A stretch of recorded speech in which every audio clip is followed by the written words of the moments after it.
The House will come to order. Prayer by the chaplain.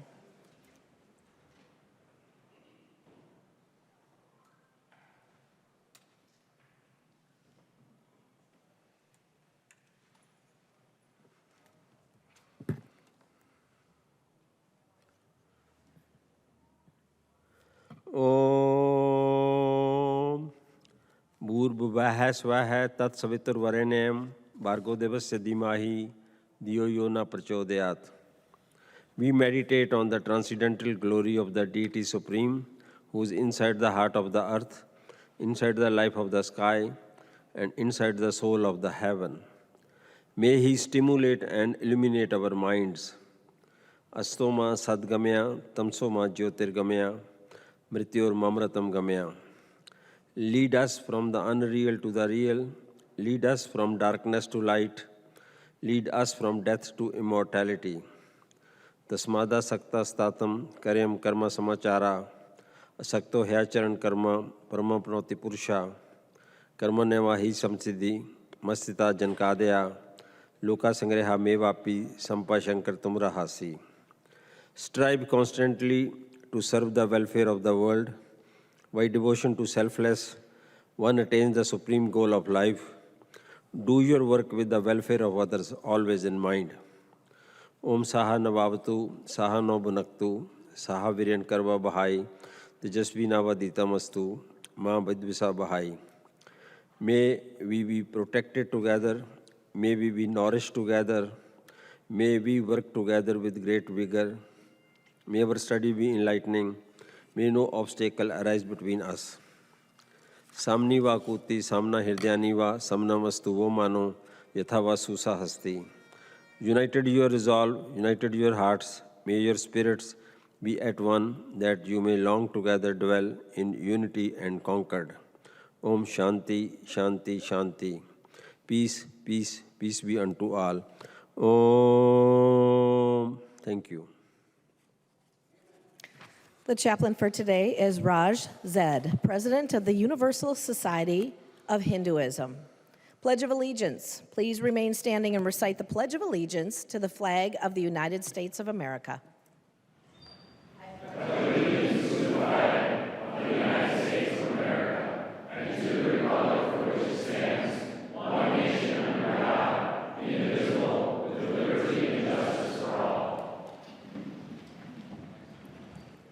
The clerk will take the roll.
The clerk will close the roll.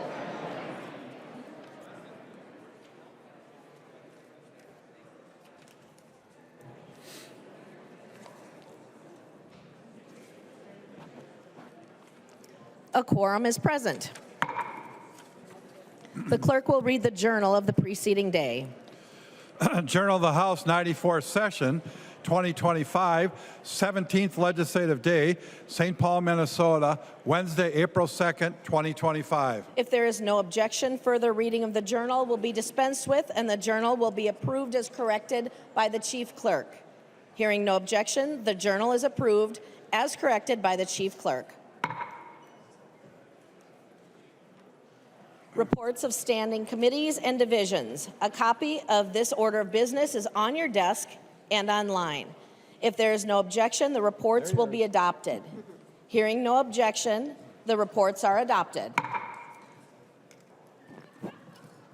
Second reading of House files. Second reading, House File number 104. Second reading. Second reading, House File number 601. Second reading. Second reading, House File number 1614. Second reading. Second reading, House File number 2027. Second reading. Second reading, House File number 2260. Second reading. And second reading, House File number 2781. Second reading.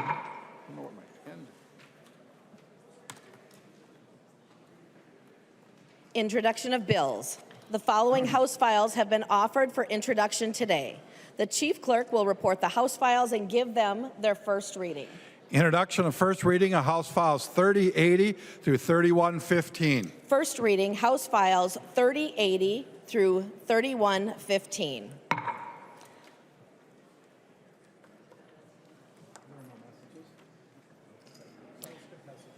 A report from the Committee on Rules and Legislative Administration.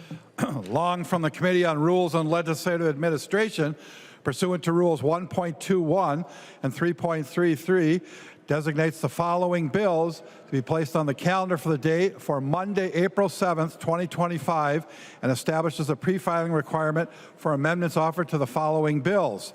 House File numbers 62, 2067, 1471, 1659, 1662, 1723, 2184, and 2296, and Senate File number 1075. Calendar for the day. The first bill on the calendar for today is House File 341. The clerk will report the bill. House File number 341, number 1 on the calendar for the day, an act relating to public safety.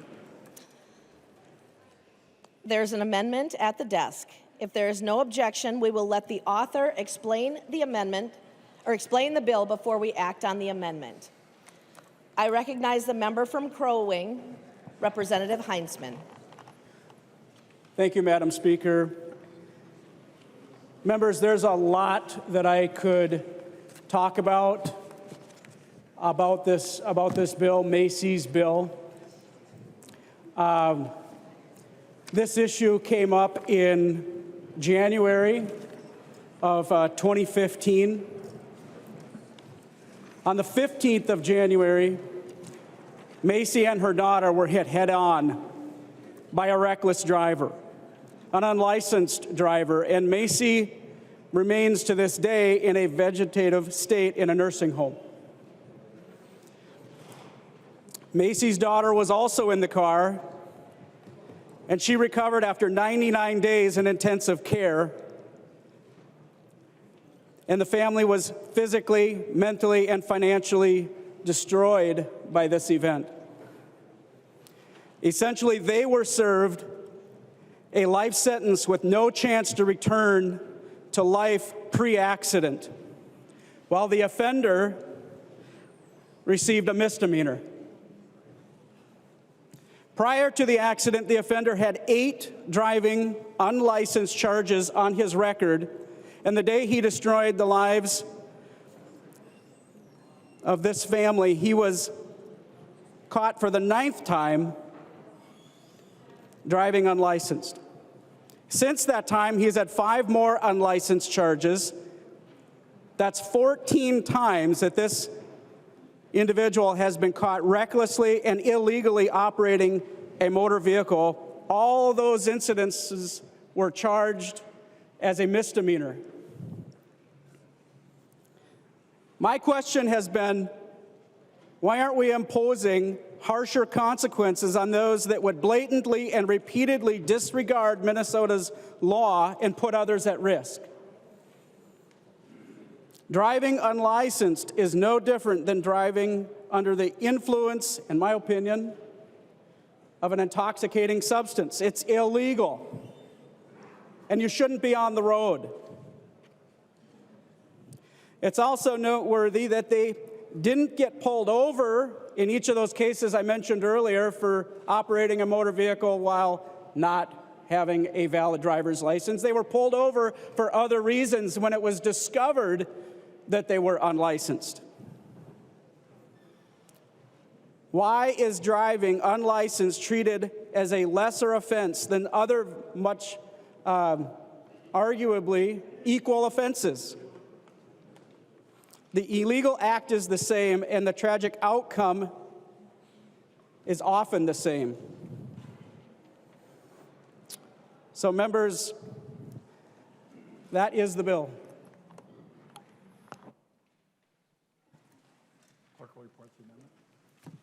The clerk will report the amendment. Heintzeman moves to amend House File Number 341. The amendment is coded A3. I recognize the author of the amendment, Representative Heintzeman. Thank you, Madam Speaker. Members, this amendment is mostly technical, and I'm bringing it forward at the request of Chair Moeller. It changes a definition in the bill that was causing some consternation. If you have the amendment in front of you, the A1, it's on line 1.6, where the greatest change is taking place. It changes great bodily harm, changes the existing language that I had previously had from, let me look it up, substantial bodily harm to great bodily harm. Hopefully that's clear for folks. I would hope for your support. Discussion to the amendment. I recognize the member from Ramsey, Representative Moeller. Thank you, Madam Speaker, and thank you, Representative Heintzeman, for this amendment.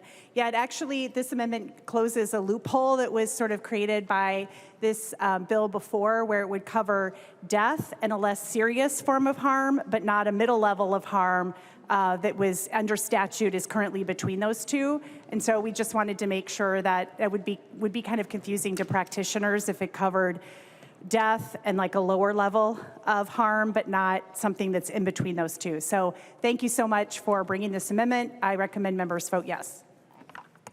Any further discussion to the amendment? Seeing no further discussion, all those in favor of this amendment, say aye. Aye. Those opposed, nay. The amendment is adopted.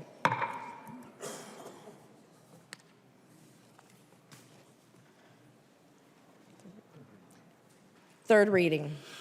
Third reading, House File Number 341, as amended. Third reading.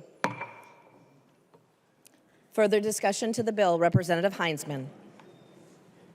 Thank you, Madam Speaker. And I will just say to those watching and to the body today, this has been 10 years in the making that we have been working to address this issue. It's a very important day, and that we are finally at that point, I believe, where we will be successful in making sure that this gap, I would maybe characterize it as, in terms of the penalties that are on the table in the case of causing this kind of harm, and also recognizing that if someone is frequently, there's a third strikes element to this bill, frequently not addressing this issue and having a valid driver's license, that it is addressed with a stiffer penalty. I want to mention that Macy's mother, Sue, is in the gallery today, along with Macy's grandmother, and I'd like, if members, we could recognize them.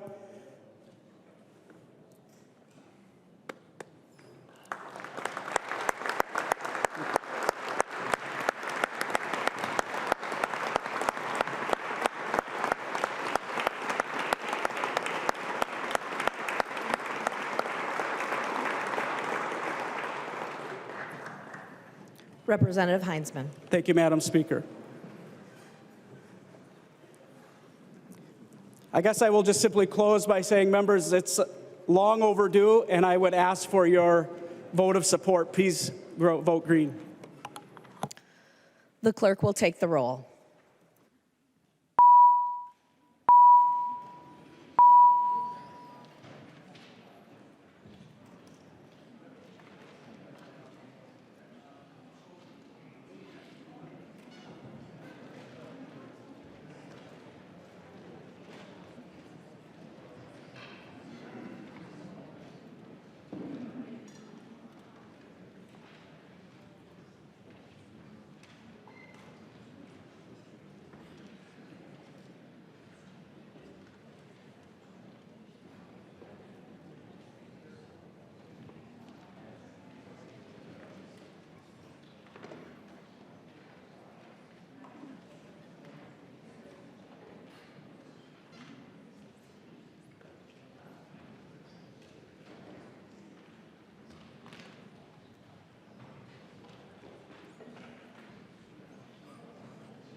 The clerk will close the roll.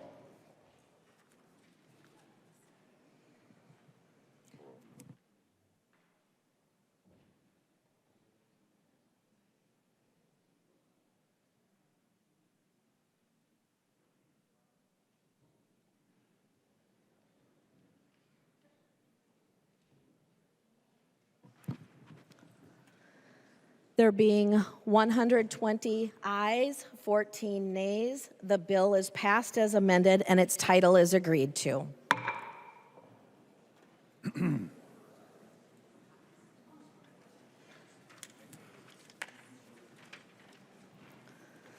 The next bill on the calendar for today is House File 1355. The clerk will report the bill.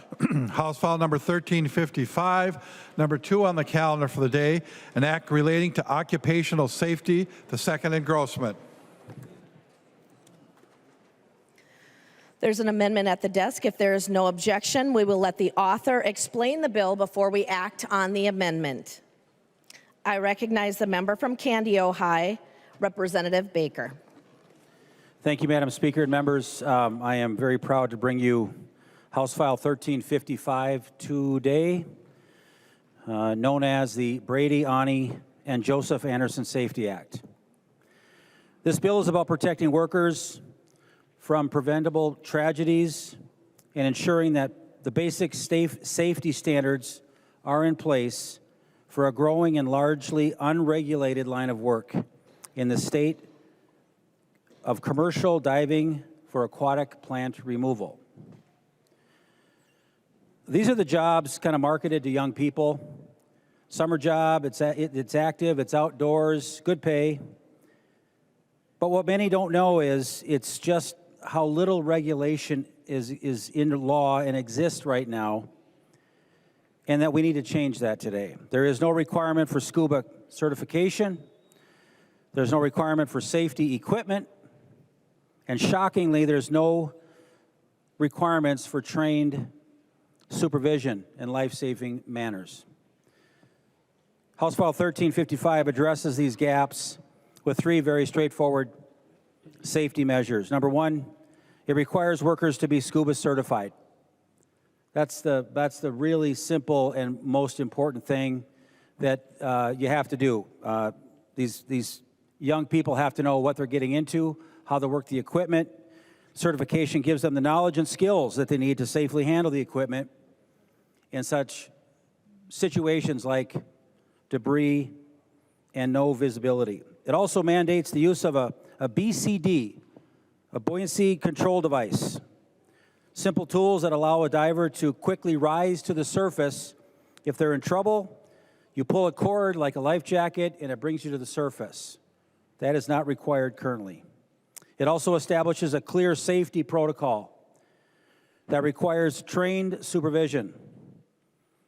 Having a dive partner or spotter is standard practice. Most of them did this. And all supervisors, though, now have to be trained in CPR and will have the skills of diving as well. This isn't burdensome regulations, and I think if members know me around here, I don't like putting burdens on businesses, but when we have to make sure that shortcomings and folks that are cutting corners far too much, we need to make sure this gets addressed very, very head on, and this is an easy one to do. The companies that I worked with alongside of me that helped me write this bill are very supportive of this, and this is something that we were able to work very closely with the senators, and this is a very, very bipartisan bill. This is something that we would not have these two boys gone if we would have had these regulations in place. Madam Speaker, I think this is a good time to present the author's amendment, please. The clerk will report the amendment. Baker moves to amend House Law number 1355, the second engrossment. The amendment is coded A25-0054. I recognize the author of the amendment, Representative Baker. Again, members, what the amendment really does is just kind of ties up some areas that Senator Bolden and I, who are working as leads on this, to make sure that our language is very similar or actual similarity with this. The dates of when this is going to be effective is October 1st. I do know that the Department of Labor is ready to get this thing moving even quicker than that, because one of the things that the families have been really asking for is the ice is coming off. We need to get going right now because we don't want to lose another young person to this tragedy. So this is about getting this done quickly and getting it done right.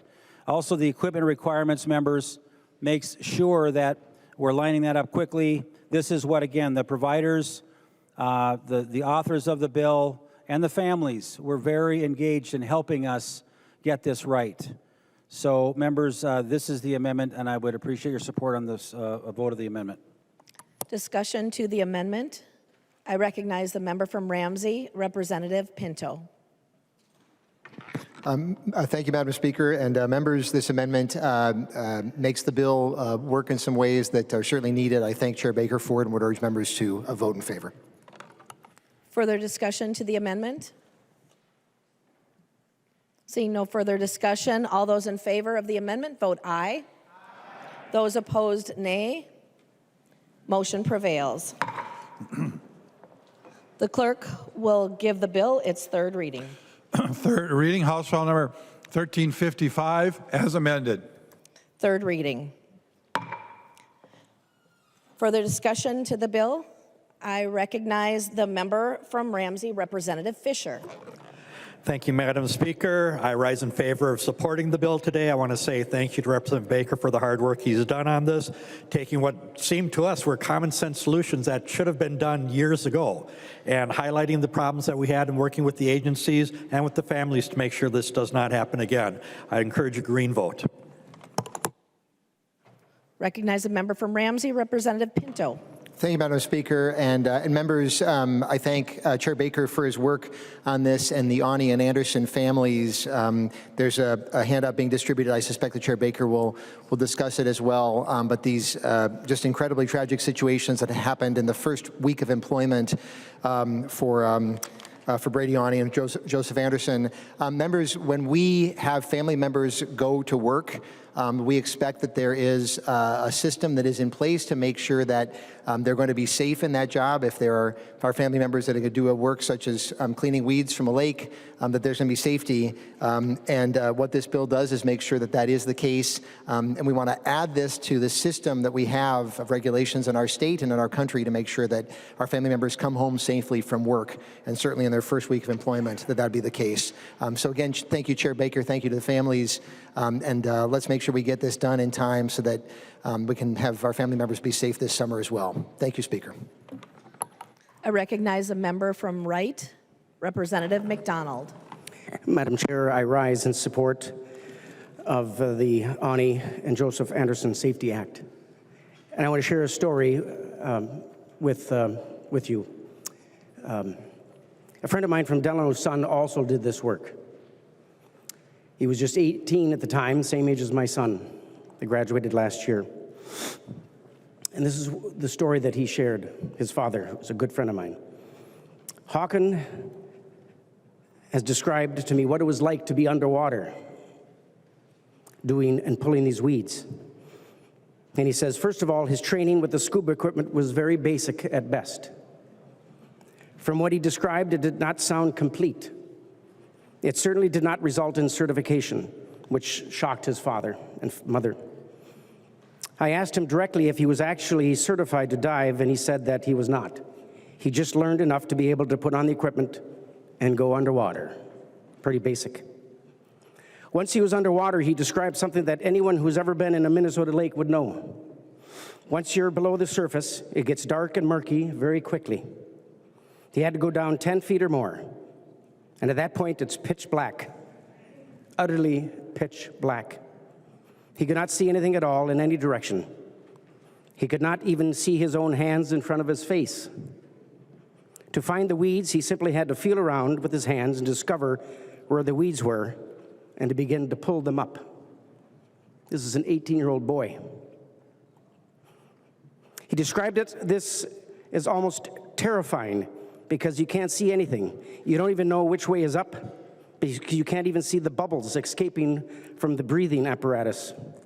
So you don't know which way to swim if you become confused, disorientated, if you panic and need to go to the surface.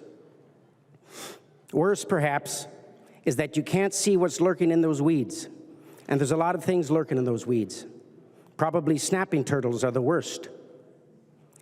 And they get pretty big. And they bite, can take your fingers off. He'd reach out with his hands and fingers to grab weeds, never knowing if he was reaching directly towards a snapping turtle. And those turtles would guard their turf and come aggressively at the divers. He basically hated the job, and he quit only after a few days.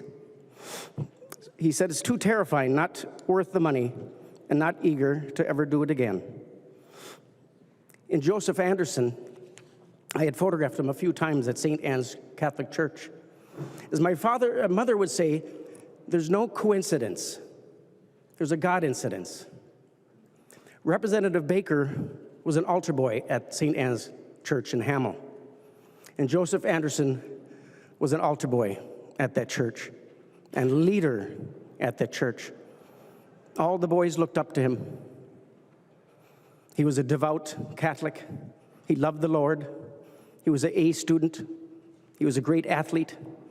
He was a leader to so many. A friend of mine from Delano, who's a very good friend of the family's, Jeff, and I have been texting back and forth, and I'll just share this with you in closing.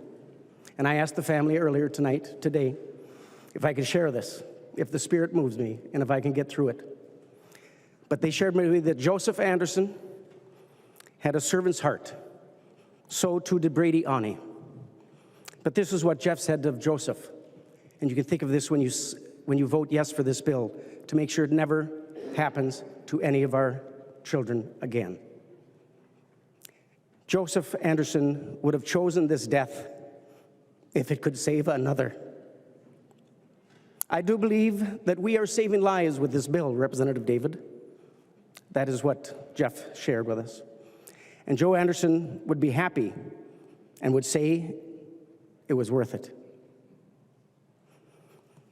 Representative Baker, thank you for bringing this bill. And the family, we love you. We pray for you. And we're there for you. God bless. Any further discussion to the bill? Representative Baker. And again, thank you, members and speaker. So now that we've discussed this bill, I want to tell you why this bill matters and why this has the need that we do this quickly and do it today. The Brady Ani and Joseph Anderson Safety Act carries the names and their stories of these two remarkable young men. Joseph Anderson was only 18 years old. He was only days away from his high school graduation. It was only his third day on the job when he was sent out into the murky lake in Apple Valley with less than 15 minutes of training. He wasn't tethered. He had no dive partner. The only person overseeing him was a 19-year-old, and he did not know CPR. Joseph was told he'd be diving in about 6 to 8 feet of water. When he didn't surface, the supervisor searched the area, but Joseph wasn't there. He eventually was found in 20 feet of water. His respirator was off. No one on site had the training to help him. He fought, and he died 3 days later in the hospital. Brady Ani was 20 years old, worked for a different company, a different weed removal company, but under similar circumstances. His weight belt was put on backwards, and it was too heavy for his frame. No one checked his gear before sending him into the water, even though he was the newest crew member. He was said to go to the deepest part of their work zone. Brady didn't surface for 30 minutes. There was a supervisor on site, a young man himself, who began diving to speed things up because they wanted to get to another job. It was a Friday. They wanted to get going, so nobody was really watching for the bubbles. When they finally did find Brady, it was already too late. Again, no one had the training to attempt to even give him CPR at that time. Members, these are these preventable deaths that we can really do something special with this today. From the very beginning, these families have been put through an effort to help me and help some good come out of this with their unimaginable loss. They have shown courage. They've shown patience. They've shown deep commitment to protecting others.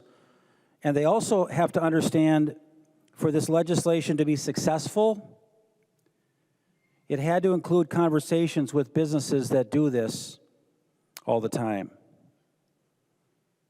A majority of these businesses are deeply impacted. They deeply cared about this. They were at the table making sure everything we were doing today makes sense for them to be successful in this next step. This bill reflects that partnership with business, families, legislation, and I want to say the agencies.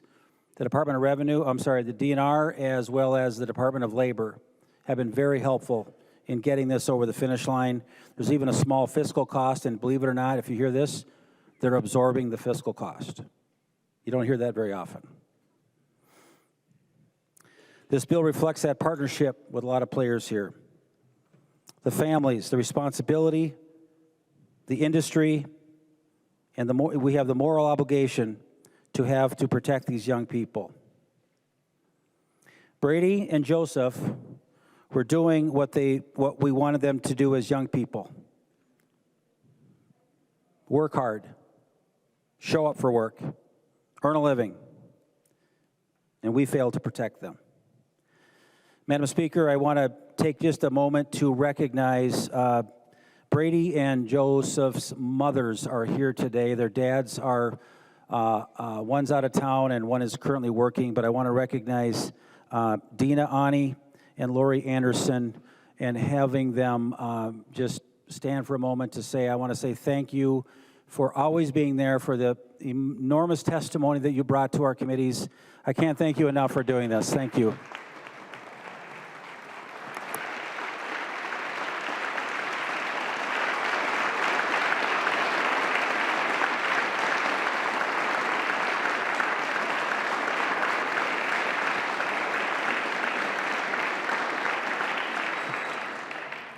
Representative Baker. Madam Speaker, I respectfully ask for the support of House File 1355. Let's pass this bill in honor of Brady and Joseph and ensure that no other Minnesota family ever goes through what they had to go through. Thank you, members. The clerk will take the roll.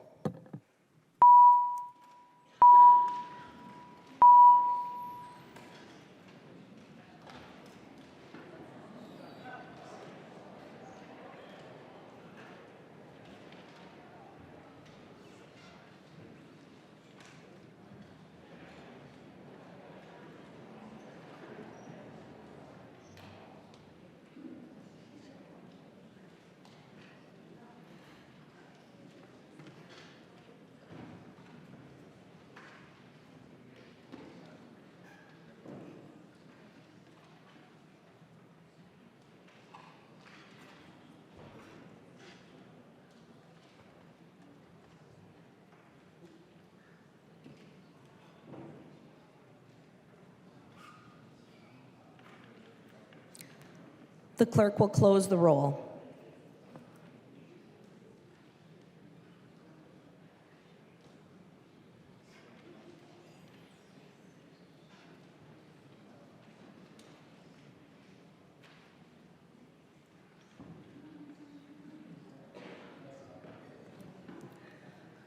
There being 127 ayes and 0 nays, the bill as amended is passed and its title is agreed to.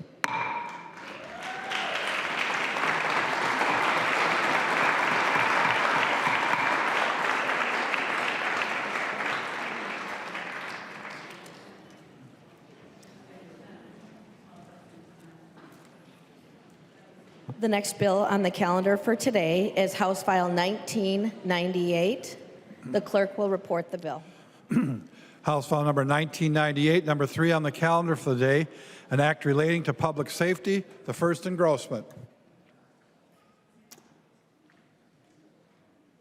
I recognize the author of the bill, the member from Wright, Representative Rarick.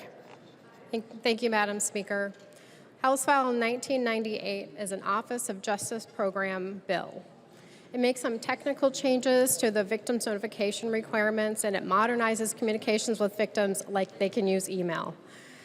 The most substantial change that this bill does is requires that notice be given to victims of OFP, so Order for Protection, HRO, Harassment Restraining Order, or a DANCO, which is a Domestic Abuse No Contact Order, be given when a prosecutor decides to not press charges or just drops the charges. So right now, when those charges are dropped, the victim is not notified. Can you imagine having an Order for Protection, OFP, HRO, or DANCO violated and you not even know that that charge has been dropped or they're not going to press charges? So this is what the bill does, and it makes it much, much safer for victims so that they at least know what's going on. So thank you, Madam Speaker. That is the bill. There are no amendments at the desk. The clerk will give the bill its third reading. Third reading, House File number 1998. Third reading. Discussion to the bill. I recognize the member from Ramsey, Representative Moeller. Thank you, Madam Speaker, and thank you, Chair Rarick, for authoring this bill. It is a great bill, and it's always my pleasure to work with you on bills related to victims of crime and giving the protections that are needed. So thank you, members. Vote green. Further discussion to the bill.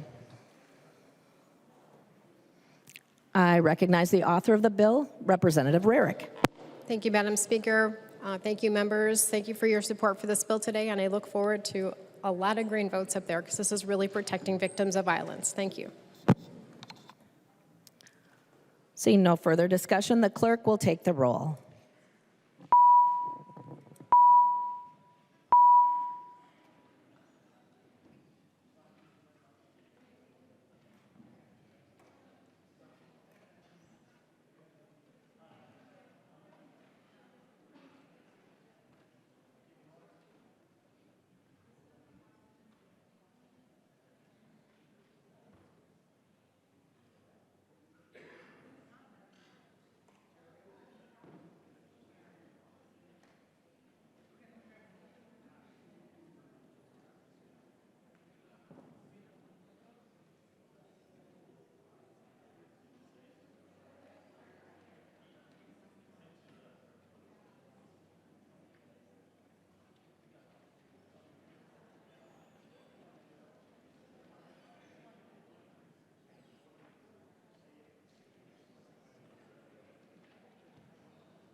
The clerk will close the roll.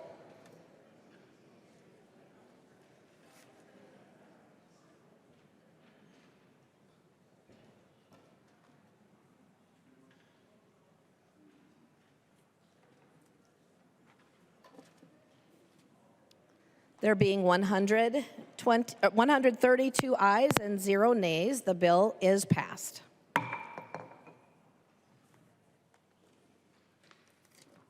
The next bill on the calendar for today is House File 1792. The clerk will report the bill. For 1792, number 5 on the calendar for the day, an act relating to contracts for deed, the first engrossment. I recognize the member from Hennepin, the author of the bill, Representative Mahamoud. Thank you, Madam Speaker and colleagues. Today's bill is a technical cleanup bill, but I want to give a little background for our new members like me who weren't here in the previous session to understand the bill before us today. Last year, Minnesota legislature enacted a comprehensive set of changes governing contracts for property deeds to address predatory practices by some investors and speculators against deed purchasers. That law separated individual sales between people. For example, a parent selling their home to a child from sales by investors and speculators to individuals. For those investors and speculators, the legislature has created disclosure requirements and a series of consumer protections to protect Minnesotans from predatory practices. Today's bill is a technical cleanup bill to that. It does two major things. It primarily makes several technical corrections, and the other is it adds 2 additional exempt contract for deed sales. One being sales made by a state or a political subdivision, and the other a sale by a single owner LLC where the owner would otherwise be exempt if they were selling as an individual. So I want to thank Representative Dodseth for co-sponsoring the bill, which has been vetted by the Real Property section of Minnesota and the Minnesota State Bar Association, the Minnesota Realtors Association, and Legal Aid.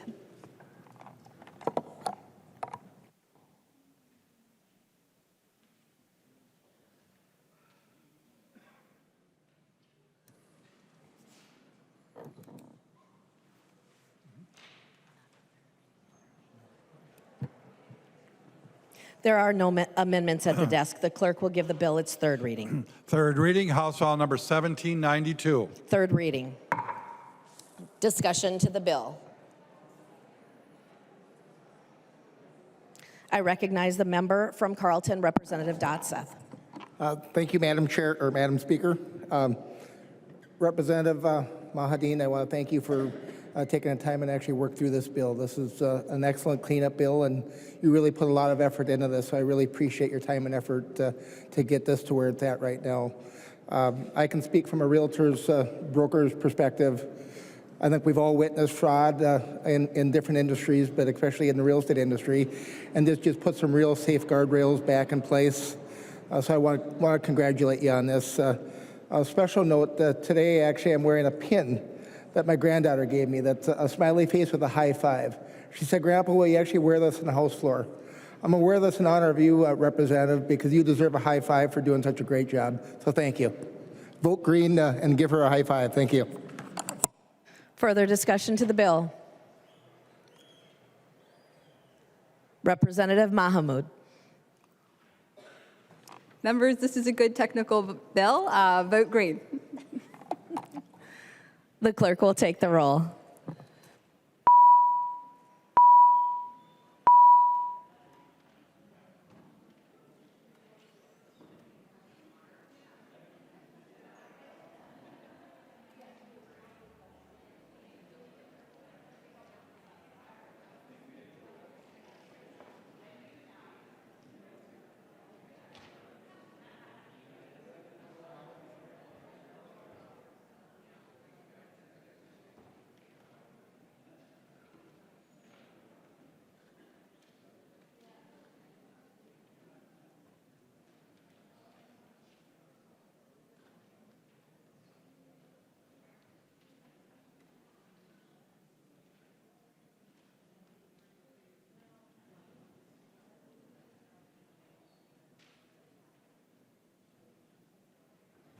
The clerk will close the roll.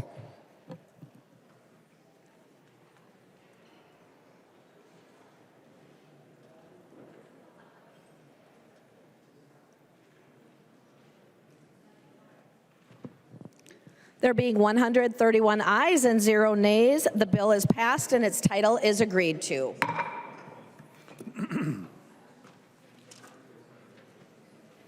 The next bill on the calendar for today is Senate File 1360. The clerk will report the bill.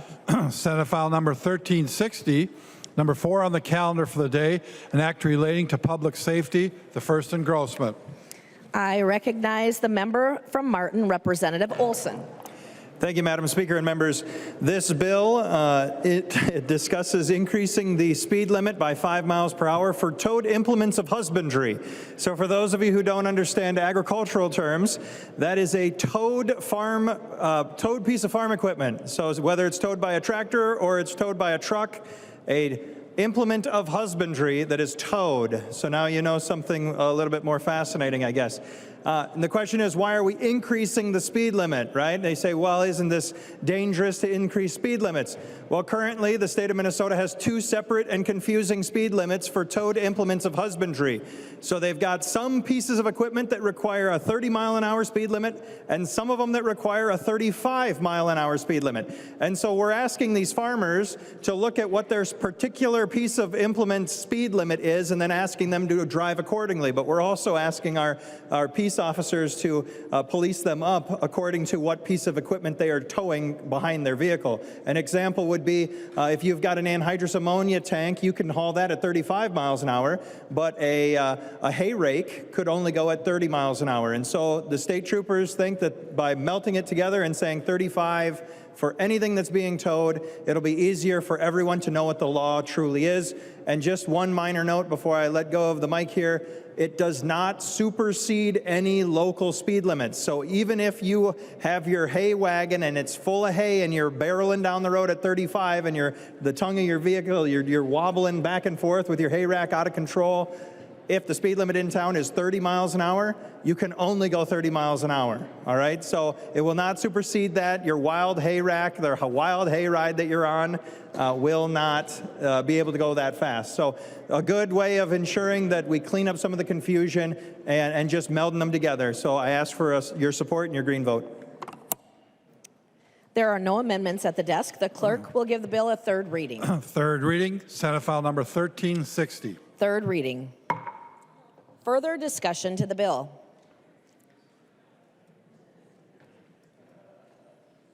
I recognize Representative Olson.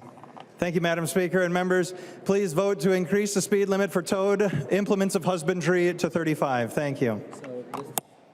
The clerk will take the roll.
The clerk will close the roll.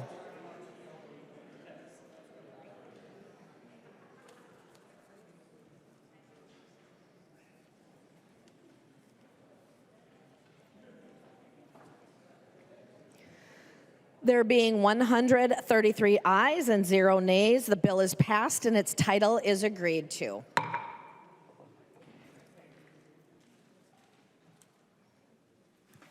Announcements by the Speaker. Announcement by the Speaker. A message from the Senate has been received requesting concurrence by the House to amendments adopted by the Senate to the following House File. House File Number 1058. Motions and resolutions. There are copies of the non-controversial motions at the House desk and online. If there is no objection, we will take action on these motions first. Hearing no objection, the motions prevail.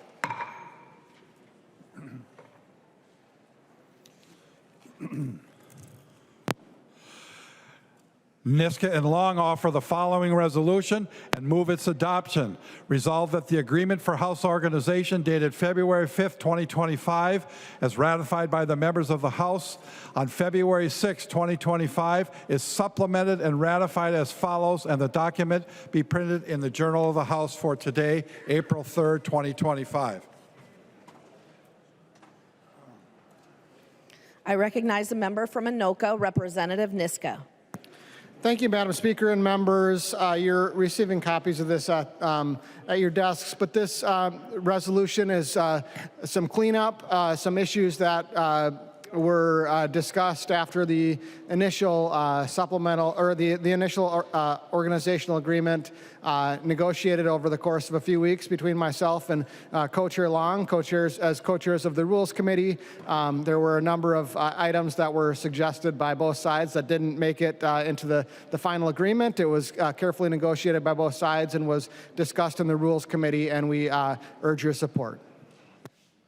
I recognize the member from Hennepin, Representative Long. Thank you, Madam Speaker. I concur with Co-Chair Niska. This agreement is trying to make our current power sharing agreement function even better, and I think it's a well-crafted and carefully balanced agreement, and I would urge member support.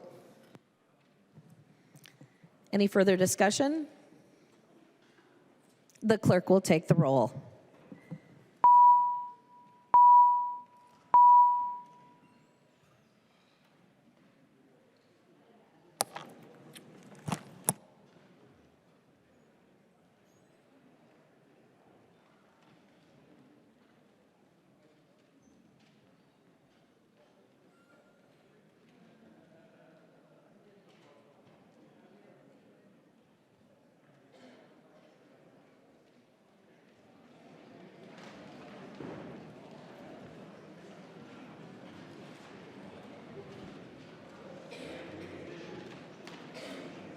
The clerk will close the roll.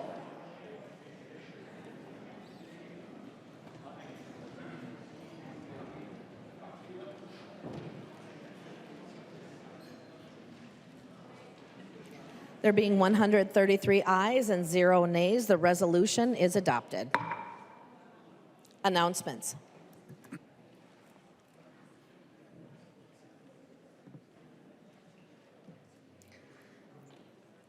Representative Kresha. Education members will be meeting briefly in the caucus room after session. Any further announcements? Representative Scott. Members of the Judiciary, Finance, and Civil Law Policy Committee will be meeting in our normal meeting room 15 minutes following session. Any further announcements? Representative Niska. Thank you, Madam Speaker. I move that when the House adjourns today, it adjourns until 3:30 p.m. Monday, April 7th, 2025. Representative Niska moves that when the House adjourns today, it adjourns until 3:30 p.m. Monday, April 7th, 2025. All those in favor say aye. Those opposed, nay. The motion prevails. Representative Niska. I move that the House do now adjourn. Representative Niska moves that the House do now adjourn. All those in favor say aye. Those opposed, nay. The motion prevails and the House stands adjourned until 3:30 p.m. Monday, April 7th, 2025.